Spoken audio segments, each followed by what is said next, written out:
رمضاني أصوني في الراهن باسر رمضاني لما فانو في تقال هم باتي شعبانا كيس جر. بسم الله الرحمن الرحيم. السلام عليكم ورحمة الله وبركاته. نمني رمضان أصو في الراهن باسني رمضاني لما فانو في تقال مالتا حكم نساء أكا شريعة جتشور.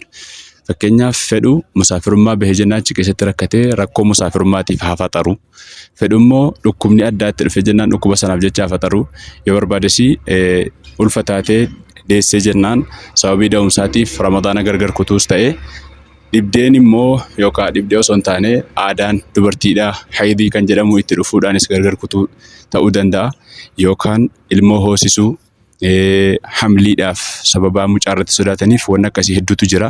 Asbaaba kana keessaa gaafa wanna kanaan ramadaana gargar kutte akkam gooti dirqama ramadaanni sun qadaa baafamuutu namarra jira. Qadaa baafamaa jechuudha. Soomamee baafama. Fakkeenyaaf ramadaanni osoo inni ofirraa hin baasin ramadaanni lammaffaan dhufee itti gale hamma baatii sha'abaanaa keessa jirra. Baatiin sha'abaanaa dhufe itti gahe osoo inni ramadaana waggaa kana ofirraa hin baasin akkam gochuu qaba dirqama tattaafatee osoo ramadaanni itti hin galin osoo gidduudhaan hin faxarree sa'aatii osoo itti hin kennine baasuu qaba ofirraa dirqama waan ta'eef. Garuu yoo dhufee ramadaanni lammaffaan itti gale osoo ofirraa hin baasin yoo dhufee itti gale wahaadaa kun wanjala ta'e isarratti argama.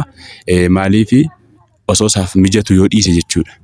Gaafas maal gochuu qaba dirqama ramadaana sanas soomee baasuun osoo isarra jiru dabalata wanni isarra jiru kaffaaraa nama tokko nyaachisuu guyyaatti likkii guyyaatti nama tokko ofirraa nyaachisee akkasitti baasuutu isarra jira jechuudha.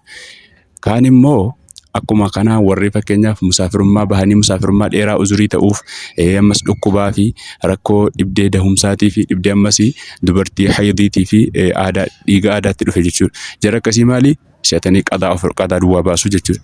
Namni immoo ka'ee ramadaanuma keessa beekaa faxare osoo uzurii hin qabne rakkoon tokko tuutti hin jirre namni faxare akkam godha? Namni ramadaana keessa osoo uzuriin hin jirre faxare ramadaana sana soomee baasa kanuma waliin kaffaaraa kaffaluun isarratti giddiidha jechuudha. Ni kaffalaa jechuudha.